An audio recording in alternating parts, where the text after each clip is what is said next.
The Fed has a massive problem, and it's about to get way worse this Friday.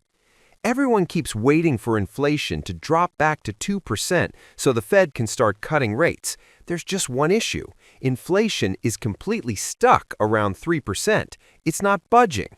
The PCE report drops this Friday, and it could completely reshape rate cut expectations for 2026. Right now, markets are pricing in 1 to 2 rate cuts this year, but that's based on inflation actually declining from here. If Friday's PCE comes in at 3% or higher again, those cut expectations evaporate.